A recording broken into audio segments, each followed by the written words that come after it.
नमस्कार, स्वागत है आपका एक बार फिर से हमारे यूट्यूब चैनल VL न्यूज़ में। आप देख रहे हैं VL न्यूज़, खबरों का सिलसिला जारी रहेगा, बने रहिए हमारे साथ।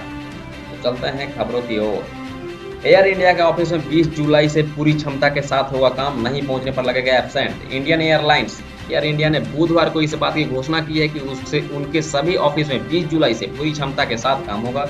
इसके साथ ही आगे कहा गया है कि जो काम पर नहीं आएगा उसे अनुपस्थित करार दिया जाएगा। हालांकि इसमें कुछ ऐसे कर्मचारियों को छूट दी गई जो कंटेनमेंट जोन में हैं, लेकिन उनसे कहा गया कि कंटेनमेंट के बारे में स्थिति ऑफिस को बताते रहे। उन कर्मचारियों के लिए वर्क फ्रॉम होम पर विचार किया जा सकता है जो मेडिकल कंडीशन के चलते हाई रिस्क पर हैं। गर्भवती महिलाएं और जो कर्मचारी कंटेनमेंट जोन में हैं। एयरलाइंस ने कहा अब यह फैसला का किया गया है कि 20 जुलाई से एयर इंडिया के ऑफिस में पूरी क्षमता के साथ काम होगा और कोविड-19 की स्थिति के चलते कोई अलग से रोस्टर नहीं होगा। जो कर्मचारी ऑफिस नहीं आएंगे उन्हें लीव के लिए अप्लाई करना होगा या फिर गैर हाजिर करार दिया जाएगा। झारखंड में कोरोना के रिकॉर्ड 316 नए मामले, संक्रमितों की संख्या 4,500 के पार, 2 लोगों की मौत।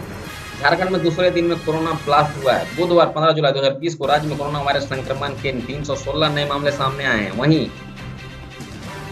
वहीं ठीक होने वालों की संख्या, इसके साथ स्वस्थ होने वालों की कुल संख्या 2485 हो गई है। राज्य में एक्टिव केस 2039 है। झारखंड में बुधवार को अब तक का सबसे अधिक मामला सामने आए हैं। एक दिन में मिले 316 नए मामले में चतरा जिले से 5, देवघर से 1, धनबाद से 14, दुमका से 1, पूर्वी सिंहभूम से 12, गढ़वा से 27, गिरिडीह से 19, गोड्डा से 2, गुमला से 2, हजारीबाग से 61, जामताड़ा से 1, खूंटी से 1, लातेहार से 23, लोहरदगा से 15, पलामू से 7, रामगढ़ से 30, रांची से 71, साहिबगंज से 11, सरायकेला से 2, सिमडेगा से 1 और पश्चिमी सिंहभूम जिले से 10 नए कोरोना संक्रमित मिले हैं।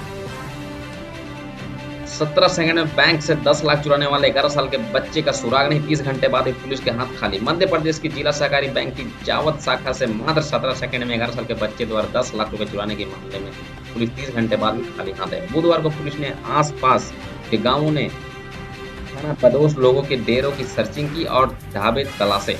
सीसीटीवी फुटेज के माध्यम से अलग अलग इलाके में बच्चे को खोजने का प्रयास जारी है। ज्ञात होता है कि जिला सहकारी बैंक नीमच की जावत शाखा में मंगलवार सुबह लगभग 11 बजे बैंक का नियमित कामकाज शुरू हुआ। गार्ड रंजीत राठौर ने 500 की गड्डी में बंधे 20 लाख रुपए कैशियर के केबिन में रखे।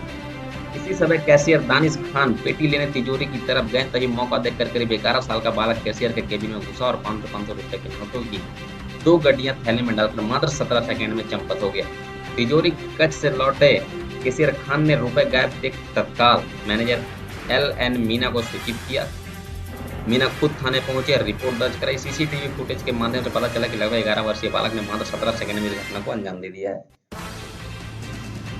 सुप्रीम कोर्ट कॉलेजियम ने पंजाब और हरियाणा, हिमाचल प्रदेश और कलकत्ता हाई कोर्ट में 9 जजों की अस्थायी करने की सिफारिश की। सुप्रीम कोर्ट कॉलेजियम ने पंजाब और हरियाणा, हिमाचल प्रदेश और कलकत्ता हाई कोर्ट के 9 अतिरिक्त जजों को अस्थायी जज बनाने की सिफारिश की है। कॉलेजियम ने पंजाब और हरियाणा उच्च न्यायालय के 7 अतिरिक्त न्यायाधीशों को उच्च न्यायालय के अस्थायी न्यायाधीश के रूप की नियुक्ति करने की सिफारिश की है। इस न्यायाधीशों में शामिल है justice Manjari Nehru Kaul, justice Harsimran Singh Sethi, justice Arun Monga, justice Manoj Bajaj, justice Lalit Batra, justice Arun Kumar Tyagi और justice Harnesh Singh Gill.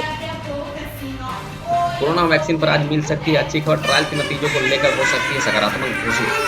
Corona virus के खिलाफ जारी जंग के बीच गुरुवार को अच्छी खबर मिलने की उम्मीद। ब्रिटेन के ऑक्सफोर्ड यूनिवर्सिटी की कोरोना की संभावित वैक्सीन के प्रारंभिक ट्रायल के नतीजों को लेकर सकारात्मक घोषणा हो सकती है। सूत्रों के हवाले से ITV के राजनीतिक संपादक रॉबर्ट पोस्टर ने यह जानकारी दी है। ऑक्सफोर्ड यूनिवर्सिटी के वैज्ञानिकों द्वारा विकसित इस वैक्सीन के तीसरे चरण में व्यापक पैमाने पर मानव ट्रायल किया जा रहा है। यह आकलन किया जा रहा है कि क्या यह वैक्सीन कोरोना से रक्षा कर सकती है या नहीं। हालांकि अभी इसके पहले चरण के ट्रायल के नतीजे भी नहीं मिले हैं। पहले चरण में वैक्सीन की सुरक्षा और उस प्रतिरोधक क्षमता का आकलन किया गया है। इसके नतीजे इस महीने के आखिर तक प्रकाशित किए जाने की उम्मीद है। कोरोना वैक्सीन पर आज मिल सकती है अच्छी खबर, ट्रायल के नतीजों को लेकर हो सकती है सकारात्मक घोषणा। पहले चरण में वैक्सीन की सुरक्षा और उसके प्रतिरोधक क्षमता का आकलन किया गया है। लंदन राइटर कोरोना वायरस के खिलाफ जारी जंग के बीच गुरुवार को अच्छी खबर मिलने की उम्मीद है। वैक्सीन को लेकर डोनाल्ड ट्रंप ने भी सबको चौंका है। वहीं दूसरी ओर कोरोना वैक्सीन को लेकर अमेरिकी राष्ट्रपति डोनाल्ड ट्रंप ने बुधवार को ट्वीट कर दुनिया भर के लोगों को चौंका दिया है। डोनाल्ड ट्रंप ने ट्वीट कर कहा, वैक्सीन को लेकर एक अच्छी खबर है। ट्रंप के इस ट्वीट के बाद दुनिया भर के लोग अमेरिका में कोरोना की सफल वैक्सीन बनाए जाने को लेकर आशंकित है। ट्रंप के इस ट्वीट पर यह भी अनुमान लगाया जा रहा है कि मॉडर्न इंक की कामयाबी पर उनका यह रिएक्शन आया है। कोरोना काल में जियो कोरोना काल में जियो प्लेटफॉर्म ने विकसित की 5G तकनीक देश में विश्व स्तरीय सेवा देने में सक्षम। रिलायंस इंडस्ट्रीज की सालाना आम सभा में मुकेश अंबानी की ओर से की गई घोषणाओं ने यदि देश का ध्यान अपनी ओर खींचा तो इसके पीछे कुछ ठोस कारण है। उनकी ओर से तमाम घोषणाएं की गई, उनमें सबसे उल्लेखनीय यह है कि उनके जियो प्लेटफॉर्म ने 5G तकनीक विकसित कर ली है और वह देश में विश्व स्तरीय सेवाएं देने में सक्षम है। इस घोषणा का महत्व केवल इसलिए नहीं है कि 5G तकनीक स्वदेशी, बल्कि इसलिए भी है भारत को इसका फैसला करना है कि वह चीनी कंपनी हुआवे को 5G सेवाएं देने का अवसर प्रदान करे या नहीं। हुआवे पर जासूसी से लिप्त होने के साथ ही यह भी आरोप है कि वह चीन की सत्ताधारी पार्टी के इशारों पर काम करती है। इन्हीं गंभीर आरोपों के साथ अमेरिका के बाद ब्रिटेन ने भी उस पर पाबंदी लगा दी है। कुछ अन्य देश भी इस कंपनी से दूरी बनाने के संकेत दे रहे हैं। अहंकारी चीनी सत्ता की बदनीयती को देखते हुए भारत के पास इसके पर्याप्त कारण है। वह भी हुआवे पर लगाम लगाए। मौजूदा माहौल में इससे बेहतर और कुछ नहीं कि भारत को हुआवे की सेवाएं न लेनी पड़े और उसकी संभावित कमी को चीजों के संदर्भ में इसकी अनदेखी नहीं की जा सकती। जब कोरोना संकट के चलते कारोबार जगत से निराश करने वाली खबरें आ रही हैं, तब उसमें निवेश करने वालों की कतार लगी हुई है। इसी कोरोना काल में केवल उन कारणों की पहचान ही नहीं होनी है चाहिए जिनके चलते भारतीय कंपनी सॉफ्टवेयर के क्षेत्र में अपनी बढ़त कायम नहीं रख सकी, बल्कि उनका निवारण भी किया जाना चाहिए, क्योंकि आज तकनीक की तरक्की का सबसे कारगर हथियार है। आखिर क्या कारण है कि हमारी कंपनियां उस तरह के ऐप विकसित नहीं कर सकती जैसे चीनी कंपनियों ने विकसित कर लिए और जिन पर हाल में प्रतिबंध लगाना पड़ा। आत्मनिर्भर भारत अभियान की सफलता के लिए यह आवश्यक ही नहीं अनिवार्य है कि भारत सूचना संचार तकनीक के मामले में अपने पांव पर खड़ा दिखे। मोदी सरकार का बड़ा फैसला, 10 साल से कम सेवा पर भी सैनिकों को दिव्यांगता पेंशन। रक्षा मंत्रालय ने 10 साल से कम सेवा देने वाले सैनिकों के लिए बुधवार को दिव्यांगता पेंशन की अनुमति दे दी है। अभी तक यह पेंशन सशस्त्र बलों के सिर्फ उन जवानों के लिए दी जाती थी जिन्होंने 10 साल से अधिक सेवा दी है और उन कारणों से दिव्यांग हुए ये जो सैन्य सेवा से संबंधित नहीं है।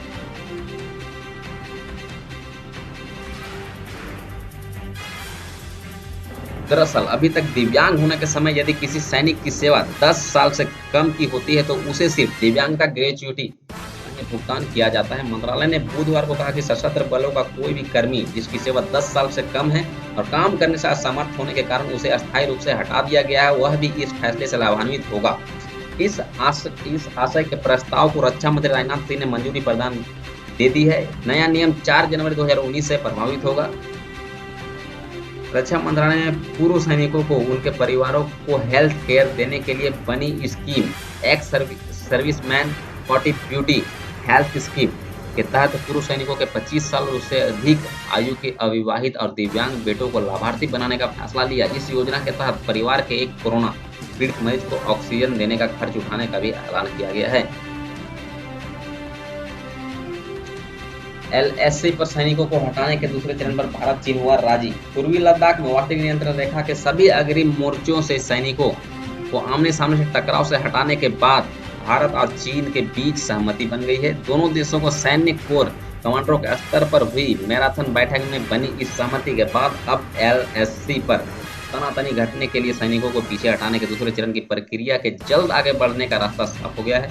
हालांकि भारत ने चीन से यह 2 टूक कहा कि LAC पर तनाव घटाने के लिए केवल सैनिकों को पीछे ही नहीं हटाना होगा, बल्कि दोनों देशों के बीच सीमा प्रबंधन से जुड़े समझौते और प्रोटोकॉल की लक्ष्मण रेखा का ही पालन करना होगा। इस तरह भारत का चीन को संदेश साफ है कि 5 मई से पूर्व की यथास्थिति बहाल हुए बिना LAC पर सामान्य हालत की बहाली संभव नहीं है।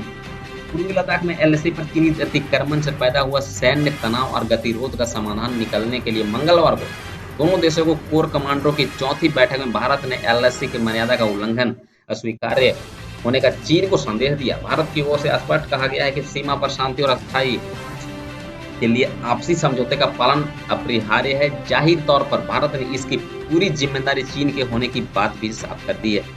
15 घंटे चली कोर कमांडरों की यह सबसे लंबी बैठक थी, जिसमें सैनिकों को पीछे हटाने के पहले चरण की प्रगति की समीक्षा के साथ टकराव के बाकी अग्रिम मोर्चों से सेनाओं को हटाने जाने पर चर्चा की गई। कोर कमांडरों की यह वार्ता पूर्वी लद्दाख में भारत के चुशुल सेक्टर में 11 सुबह शुरू, जो रात 2 बजे तक चली।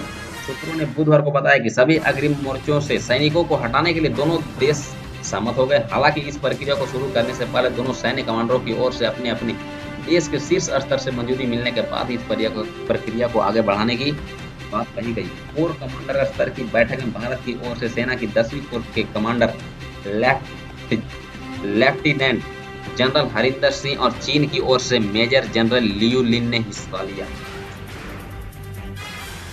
व्यापक समझौते पर वार्ता शुरू करेंगे भारत, ईयू कश्मीर व सीएए पर ईयू ने भारतीय व्यवस्था पर जताया भरोसा। भारत और यूरोपीय संघ 7 वर्षों बाद एक व्यापक कारोबारी व निवेश समझौते पर बातचीत न सिरे से शुरू करने को तैयार हो गए। भारत और यूरोपीय संघ 7 वर्षों बाद एक व्यापक कारोबारी व निवेश समझौते पर बातचीत सिरे से शुरू करने को तैयार हो गए हैं। इसके लिए दोनों पक्षों के बीच एक उच्च स्तरीय मंत्री स्तरीय वार्ता शुरू की जाएगी, जो अगले महीने से ही काम शुरू कर देगी, ताकि जल्द से जल्द द्विपक्षीय निवेश पर कारोबार समझौते को मूर्त रूप से देखा जा सके। जल्द द्विपक्षीय निवेश व कारोबारों समझौतों को मूर्त रूप दिया जा सके। भारत और यूरोपीय संघ की 15वीं शिखर बैठक वर्चुअल मीडिया पर बुधवार को संपन्न हुई, जिसमें चीन व पाकिस्तान के साथ भारत के रिश्तों, कश्मीर की स्थिति जैसे संवेदनशील मुद्दों के अलावा भावी सैन्य व राजनीतिक सहयोग को प्रगाढ़ करने, हिंद महासागर से सामुद्रिक व नौ सैनिक संबंधों को मजबूत बनाने जैसे बेहद अहम मुद्दों पर भी विस्तार से चर्चा हुई। यूरोपीय संघ ने कहा कि वह भारत के साथ राजनीतिक रिश्ते और मजबूत बनाएगा। कश्मीर और मानवाधिकार के मुद्दे को यूरोपीय संघ की तरफ से काफी मजबूती से उठाया। वार्ता के बारे में जानकारी देते हुए संयुक्त सचिव पश्चिम विकास स्वरूप के मुताबिक ईयू के प्रेसिडेंट चार्ल्स मिशेल ने बैठक में बताया कि फरवरी 2020 में विदेश सचिव की ब्रुसेल्स यात्रा के दौरान कश्मीर पर बात हुई थी और अब उन्हें मुद्दे की ज्यादा बेहतर समझ है। साथ ही यूरोपीय संघ ने अपनी प्रेस वार्ता में भी भारतीय व्यापक पर भरोसा जताया है कि वह इन मुद्दों को सुलझा सकता है। मांग में तेजी से सोने के दाम में आया उछाल, चांदी भी चमकी। अंतर्राष्ट्रीय स्तर पर सोने के दाम में तेजी की वजह से राष्ट्रीय राजधानी में बुधवार को सोने के भाव में 244 रुपए प्रति 10 ग्राम की बढ़त देखने को मिली। इस तरह बुधवार को दिल्ली में सोना 50,230 रुपए प्रति 10 ग्राम के स्तर पर पहुंच गया है। HDFC सिक्योरिटीज ने यह जानकारी दी। पिछले सन में सोना 49,986 रुपए प्रति 10 ग्राम के स्तर पर बंद हुआ था। मांग बढ़ने से चांदी के दाम में भी तेजी दर्ज की गई। राष्ट्रीय राजधानी में चांदी 673 रुपए की तेजी के साथ 54,200 रुपए प्रति किलोग्राम के स्तर पर पहुंच गई है। मंगलवार को चांदी 53,527 रुपए प्रति किलोग्राम के स्तर पर थी। घरेलू सरफरा बाजार की तरह अंतर्राष्ट्रीय बाजार में भी सोने भाव में देखने को मिली तेजी। अंतर्राष्ट्रीय स्तर पर बुधवार को सोना $1,813 प्रति औंस पर पहुंच गया। वहीं चांदी की कीमत $19.35 प्रति औंस पर रही। वायदा बाजार में सोने के भाव में कमी देखने को मिली। मल्टी कॉमोडिटी एक्सचेंज पर अगस्त में डिलीवरी वाला सोना 22 रुपए यानी 0.04% की गिरावट के साथ 49,237 रुपए प्रति 10 ग्राम पर आ गया। इसमें 9,352 लॉट के लिए कारोबार हुआ। हालांकि अक्टूबर में डिलीवरी वाला सोना 9 रुपए या 0.02% की तेजी के साथ 49,409 रुपए प्रति 10 ग्राम पर पहुंच गया। इससे 10,666 लॉट के लिए कारोबार हुआ। वहीं सितंबर के अनुबंध वाली चांदी 431 रुपए यानी 8.82% की तेजी के साथ 53,080 रुपए प्रति किलोग्राम के स्तर पर पहुंच गई है। आज के लिए बस इतना ही। तब तक के लिए आप लोगों से विदा लेना चाहूंगा। अगर हमारा वीडियो आपको पसंद आया हो, हमारे वीडियो को लाइक करें, चैनल को सब्सक्राइब करें, बेल आइकन को प्रेस करना बिल्कुल ना भूलें, ताकि हमारे चैनल के नोटिफिकेशन सबसे पहले आप